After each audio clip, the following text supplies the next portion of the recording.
but you know how intractable they can be. You should have heard them.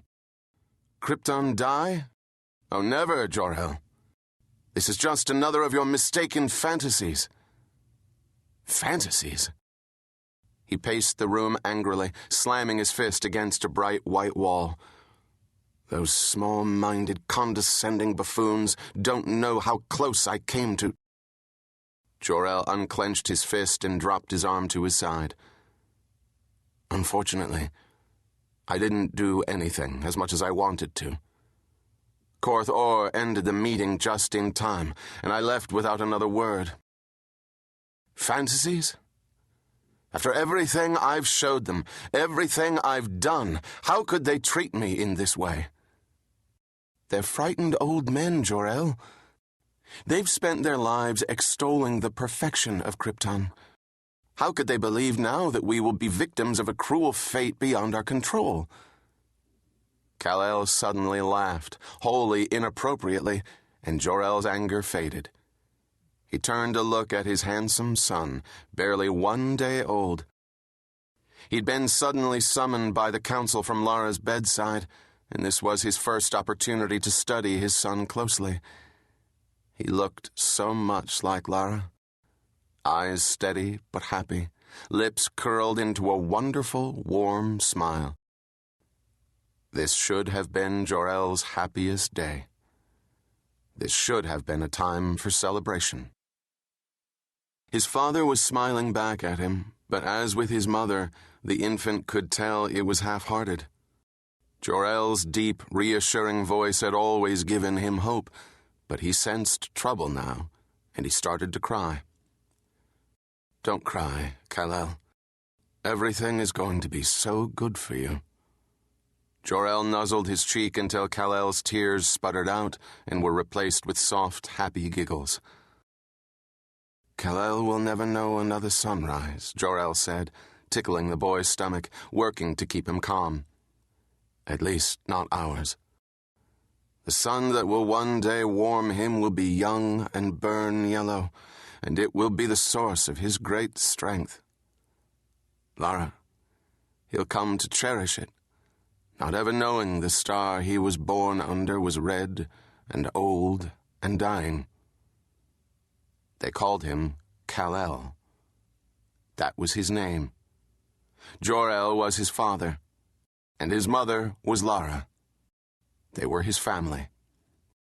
Jor-El carefully lifted him from the soft blankets and held him facing their wall-sized window to look out onto their beautiful world that, as far as he could understand, had always been there and always would. There was crystal as far as he could see, shining brightly, reflecting the growing red glow of Krypton's dying sun. Kal-El turned away and cried. It was all too bright and vivid for his still innocent eyes. Jor-El sat in the far corner of the room where Kal-El would be protected in the comforting cloak of shadows. He opened his eyes again and saw his father, his face drawn and tired, grimly looking at him. My son, although we failed more than we care to remember, you must know we were a great people once. Enlightened, even. We yearned to touch the impossible, and more often than not we succeeded. You will take that greatness with you, my child, and it will comfort and guide you. The ship will hold, Lara interrupted, taking the baby for his last feeding. It is such a long journey. He nodded, smiling thinly. I harvested the crystals myself.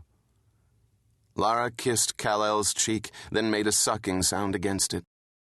He giggled again, and her tears, thought long ago spent, began anew. It's not fair. We'll never see him crawl or learn to walk.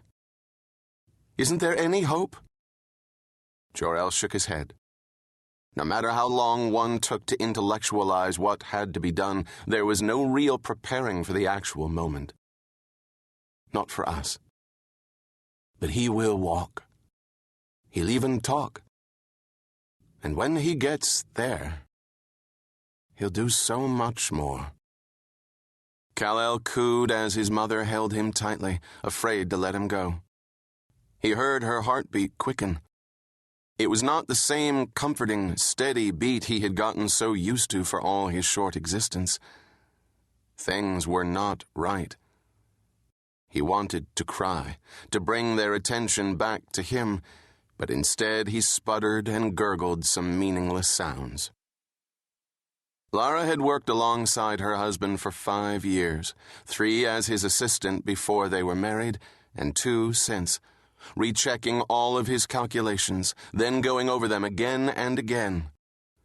For the past month, she increased her efforts, all the while secretly hoping that they would learn the council was right all along and that it was she and Jor-El who were wrong, that they had made some small, undetected error that somehow blossomed into his ridiculous theory. Krypton's sun will go supernova? Impossible. Not in our lifetime or the lifetime of our grandchildren. Yes, it's a red giant, continuing to expand. And yes, it's been cooling for more than a generation, but it has eons to go before it explodes. Come, Jor-El. We'll all be long dead before that happens. Don't you understand, Jor-El? What you ignored is that Krypton is shifting in its orbit. That would explain the quakes we've been experiencing. They had 100 excuses why Jor-El was wrong. But Lara knew as much as she prayed to Ra that one day she would cradle Kal-El's own baby in her arms, tweaking its little nose and gently pinching its soft pillow cheeks. At some point in the next 10 hours, when there was no longer any margin for error, she would wrap him securely in the brightly colored blanket she'd bought the previous month and kept boxed in the corner of the freshly painted bedroom next to theirs. Then she would carefully tuck the blanket around him as she placed him gently into the crystal star they had kept hidden in a secret panel in their inner lab. They had practiced the routine at least 100 times. Kal-El's father would activate the security protocols to protect him during his journey, place the father crystal in the pod next to him, and then, after delaying the inevitable for as long as they could, Lara would reluctantly nod her consent, and they would send him off to his destiny. His dreams would begin as theirs ended. Mount Argo rumbled, shaking their laboratory again, but this tremor was weaker than they had been for months. Maybe we are wrong, Lara prayed as she gazed at the vast city beyond their window. Maybe it is just earthquakes. Maybe they are finally subsiding. Of course, she knew better. She had completed the calculations herself, but that didn't mean she couldn't hold out hope for some unexpected miracle. Perhaps Jor-El didn't believe in Ra or in his mercy, but she always had. She heard the baby cooing in her arms and kissed his warm cheek again. Jor-El always said Kal-El was destined for greatness. But destiny was a thing of faith, too, not much different from her own. Lara turned again to look out into the city, still glowing with a strong, steady internal light. As sure as she was of its fate, she couldn't bring herself to accept that its eternal greatness would, all too soon, simply cease to exist. It had been a timeless city, strong and powerful. It survived the vast armies of 3 great nations waging war on its bloodied streets. It stood proud as the signing place of an everlasting peace. Since then, thousands of generations had lived here, and Lara, who was raised half a world away on the crater plains and had spent her early years dreaming of living where Krypton's earliest founders had once walked, did not want to believe that this magnificence and all it stood for would soon be gone.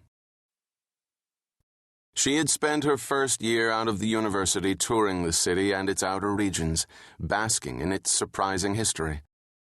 She trekked out to the Valley of the Elders and camped there for over a month, living in the shadow of Krypton's greatest. She could feel the energy, raw and surging, and still very much alive in the immense crystal monoliths.